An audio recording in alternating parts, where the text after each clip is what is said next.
I am your host, Netta Dowdell, and there are parts of my life that are important and determine and kind of shape our relationship with our brand. So one of the things that is really near and dear to me is my husband. And if you guys have never met my husband, he is a man of not that many words, and he barely has a Facebook account, and then his Instagram is non-existent, so don't even ask. But for me, I'm finally stepping out. Like, I'm an introvert to the 100th extent, but this has really pushed me and really, challenged my faith and all that. So the faith that I have in myself to actually achieve, So we're here today, and our topic for today is going to be temptation in marriage.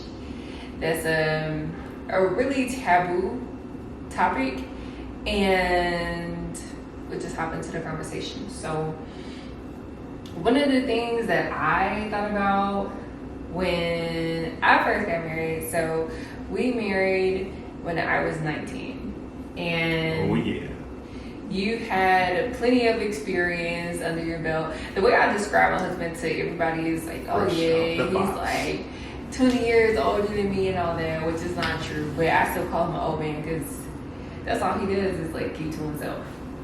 The best people in the world keep to themselves, Netta. They do.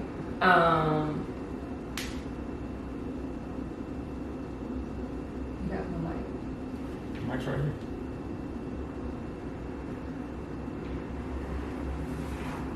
Mike failed.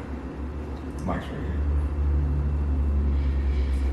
So, in me meeting him when I was 19, we met on a dating app, and the dating app was really a safe space for me because I was really awkward with my body at that time, and I wasn't comfortable with all my assets that I had.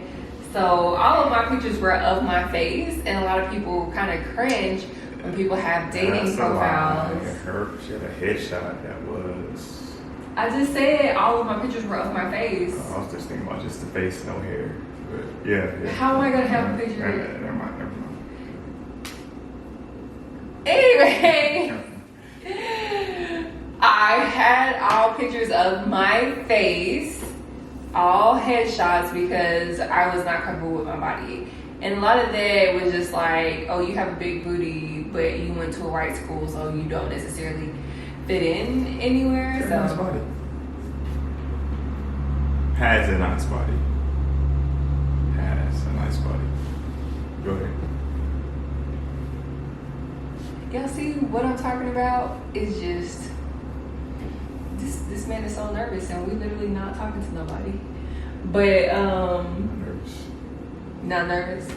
But yeah, that was the story. Anyways, getting to temptation in marriage. When I got married in Waco, Texas, I thought the temptation was going to go away, or it was going to be minimized with the fact that I'm married.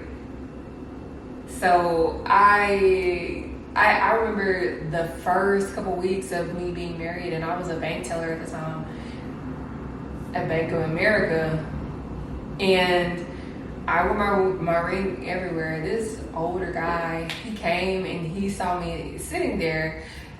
Some tellers are not allowed to sit, but we have our little breaks where we can, or we could. And I sat there, and he was like, some people would kill over a body like that. And I was like, sir, that is greatly inappropriate. But yeah, that's just men. Yeah, it is just a man. What else can you expect?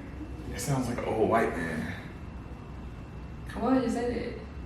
I don't know, it just sounds like an old white man. I feel like I've heard the story before. Okay. What's an old white man? What? What's an old white man? Okay. Go ahead.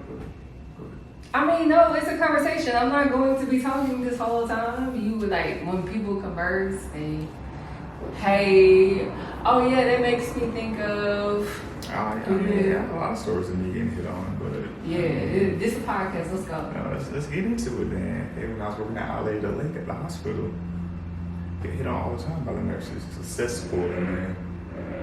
All the traveling nurses, traveling RTs, doctors, me just being me on the patient access team, talk to everybody. And the nurse is trying to throw them cheeks at everybody.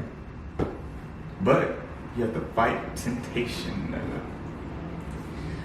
Do you have to fight temptation though? Because one of the things that I struggle with is something that I recently heard, and something that just kept on coming back to me and had me really thinking about it, was that God will give you obstacles, and He will continue to give you the same obstacles until you overcome it. So what might be temptation to you might not be temptation to the next person. So I'm like, is it me?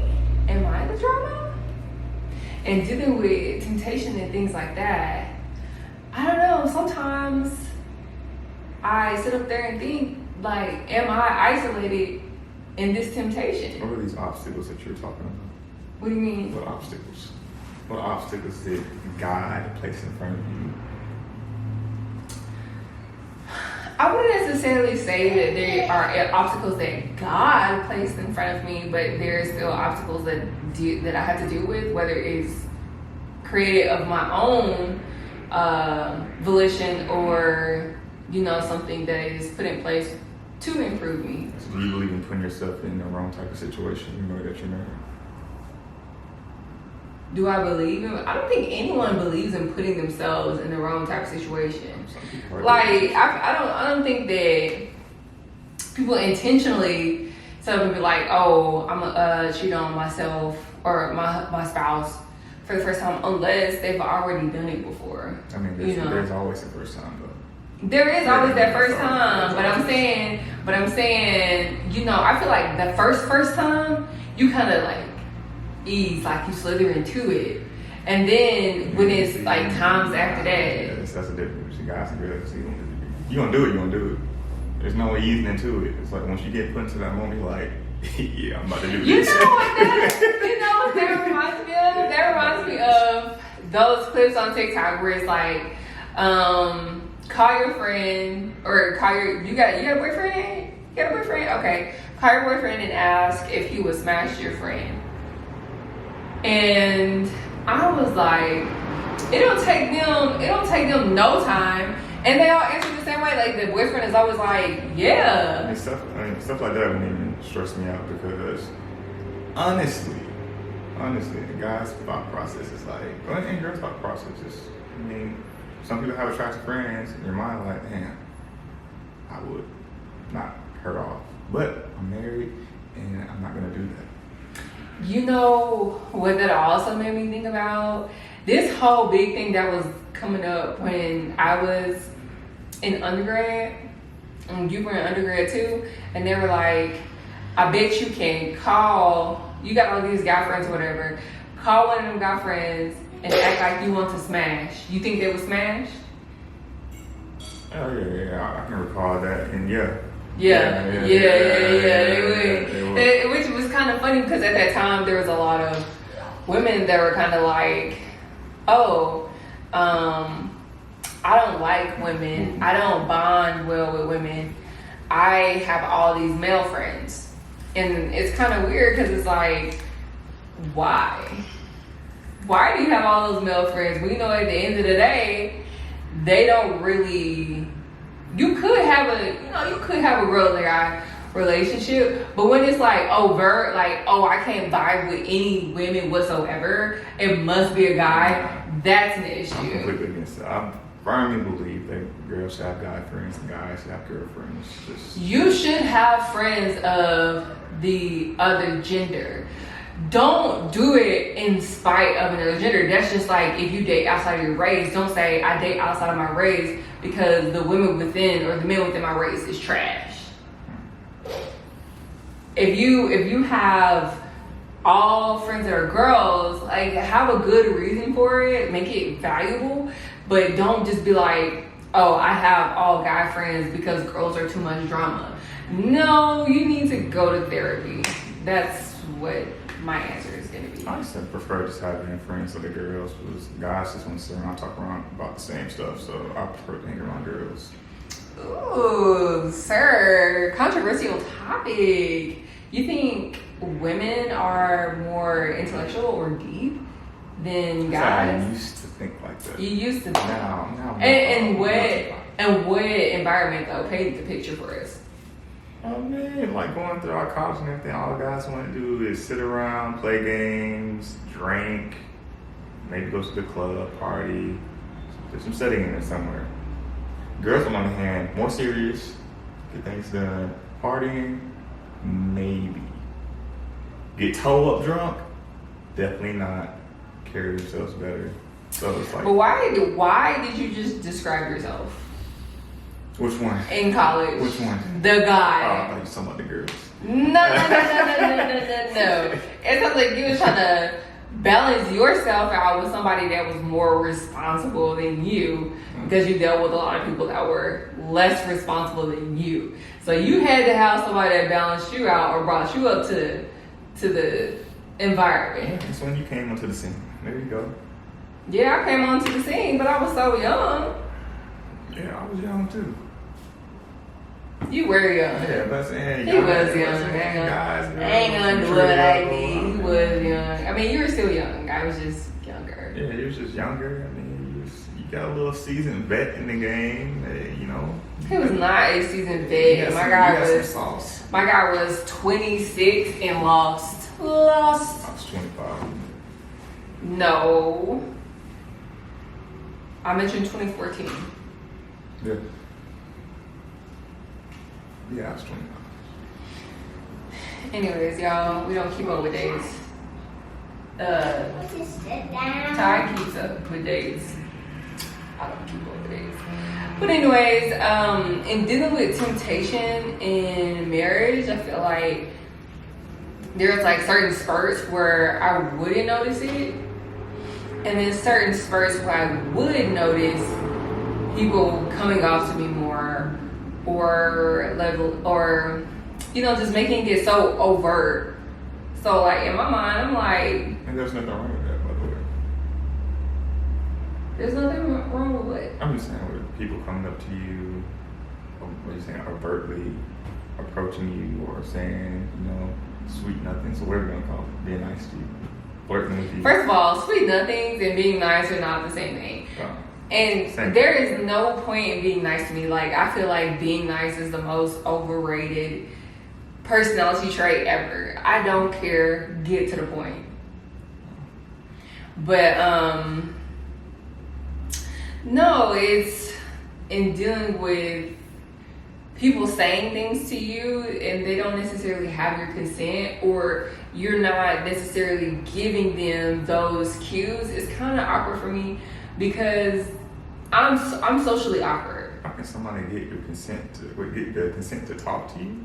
No, get your consent to flirt. Like if you were feeling somebody. Freedom of speech, like get my consent. No, not necessarily like that. But I'm saying like if you were interested in somebody and you were like flirting with them, wouldn't you want to wait to up the ante before you get like I'm just nice.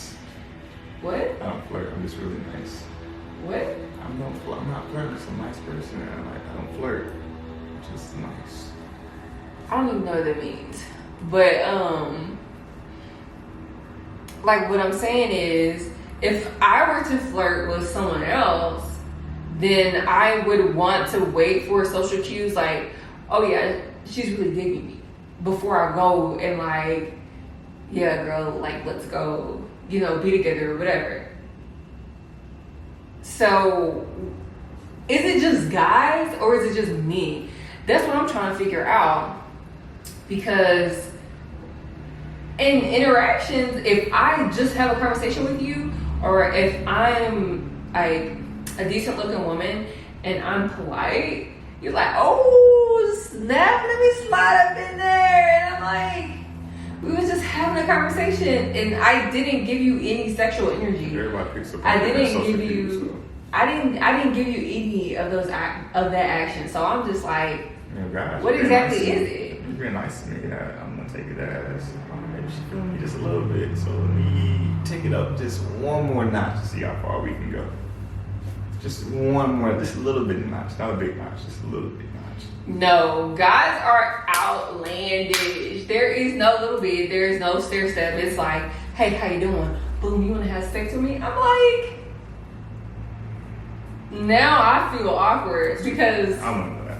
No, I mean like no, that was dramatic. But when I'm still here thinking about the pressure to have a conversation with someone when you honestly thought that you were being cordial and you were being like cool with that person, and next thing you know, like they're trying to put off sexual energy and you're not receiving it, but they're not picking up that you're not receiving it, then it's like I feel really awkward, and I'm not going to lie. In those situations, I don't know what to do. Like, I'm not even gonna lie. This is like a situation that happens to a lot of sexual assault victims and things like that. People are like, why didn't you say anything? Why did you just tell them to stop and stuff like that? It's going to iffy territory. I was just about to say something, then you said that, and if I say what I'm going to say, then it's going to be No, say what you're going to say.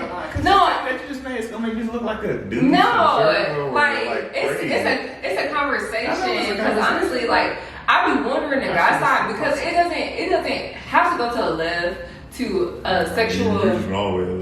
I know.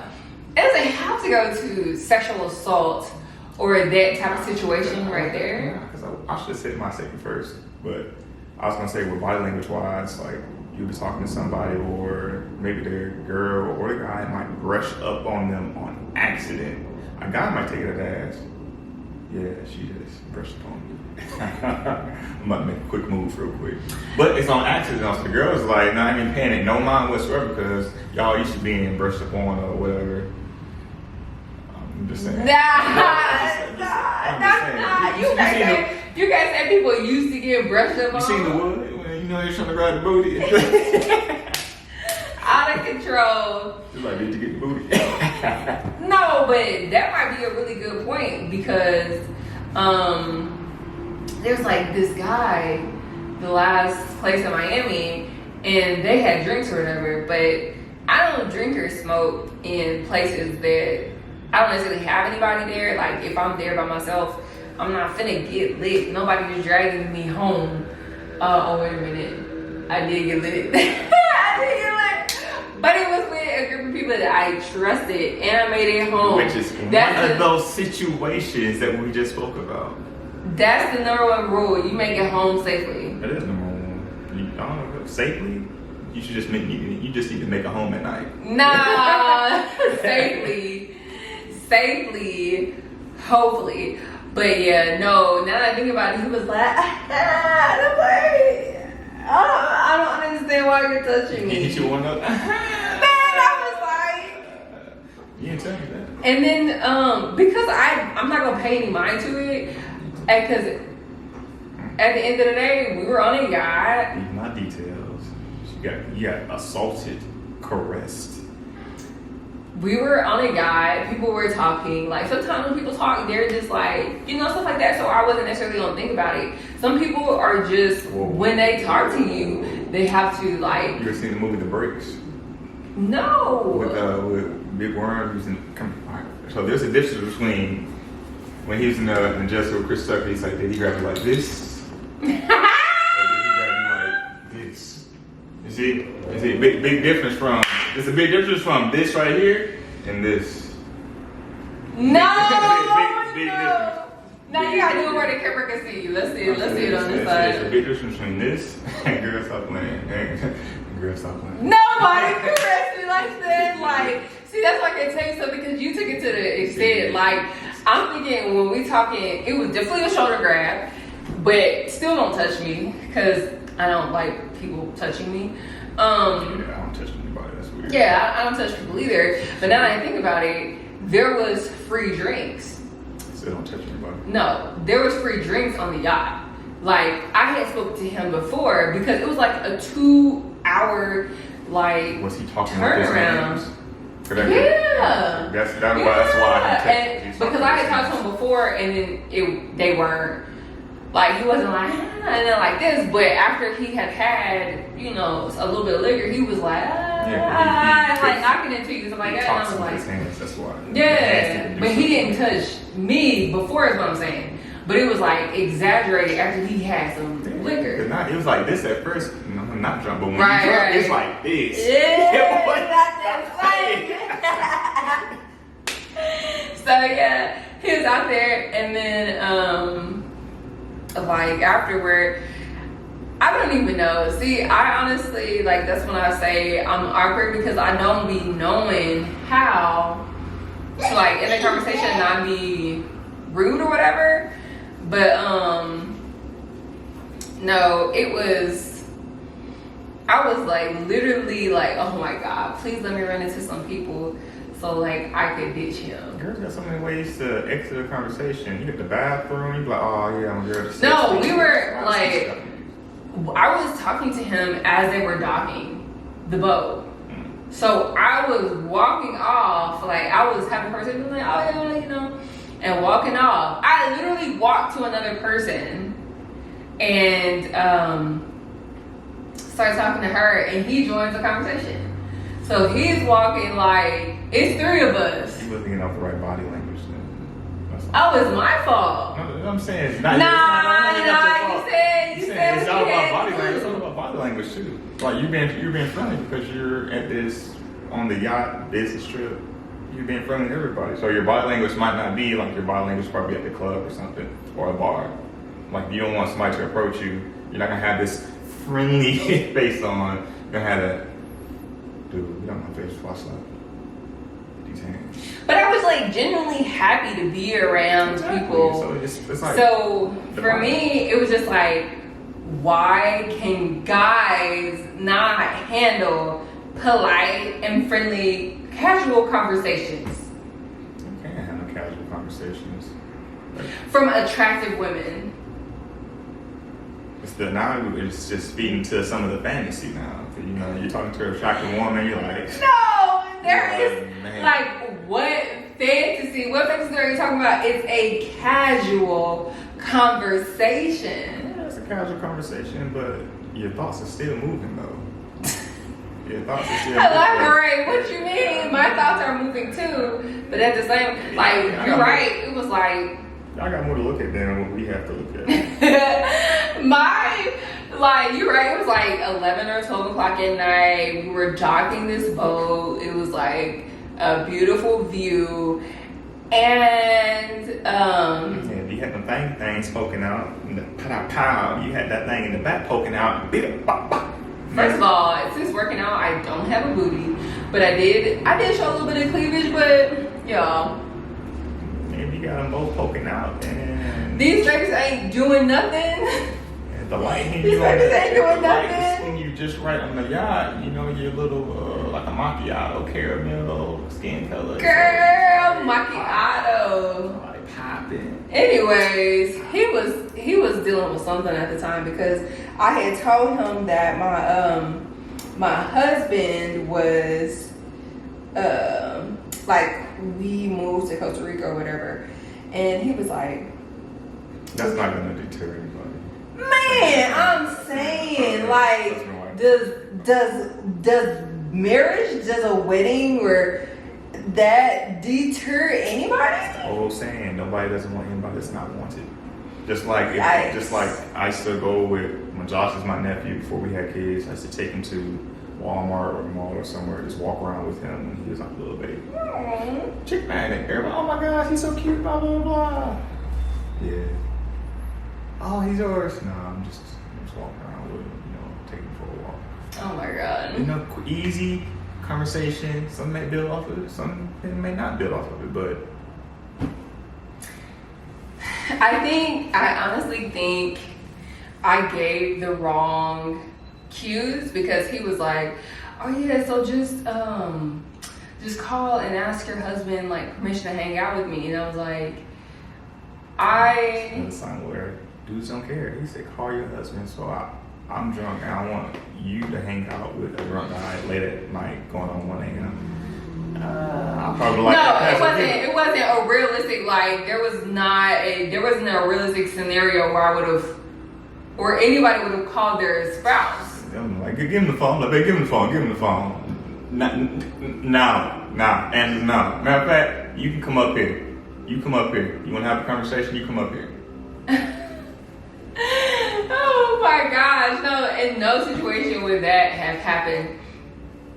But I was just like, I don't need to ask my husband permission. Like, it's silly for me to think about calling my husband, because I'm gonna tell you now myself, no, like, that's not gonna happen. You need to go a little more, buddy.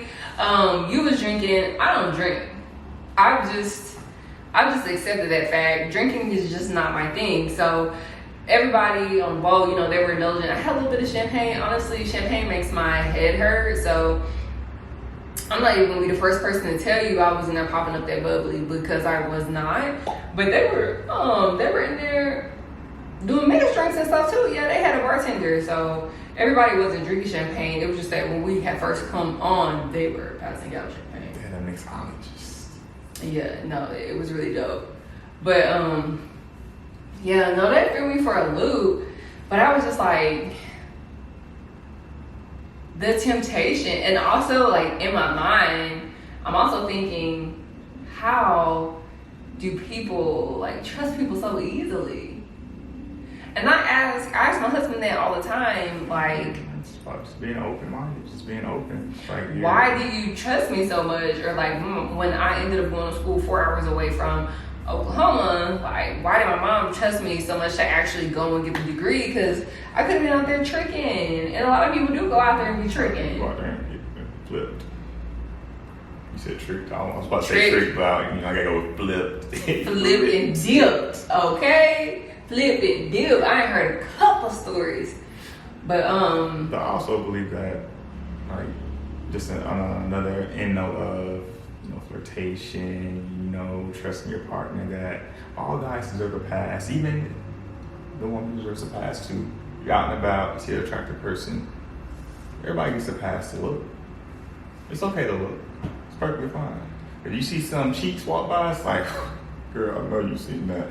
Yeah. You can miss that. Or if an attractive guy walks by, like, hey, I would prefer it for you to voice it than keep it in. In my mind, like, I'm with you, the fantasy is much better than the reality of the situation. Which there's a borderline with that too, because if you fantasize too much about a person, then you're basically speaking that or thinking that to life. But I honestly think, like, if it was reading a book or on a TV show or a movie or whatever, the fantasy or what you thought that person would be like is much better than the reality of having to go get that person, showing effort and all that. It's not going to happen. I don't care how good you look. I don't care what type of assets you have. It's not going to happen. Yeah, I can feel that. It's way too much work. You know, nowadays, you know, people ain't trying to put in that much work, you know. What you talking about nowadays? I hear people say that, you know, 50 years ago, granddaddy had 3 families, one on each block. Or grandma might have been doing the same thing. We don't know. Well, maybe we do know because she was at home taking care of it. Right. We do know, because a woman don't have as many options. A man has always had options. It's 2021, baby. Now we got options.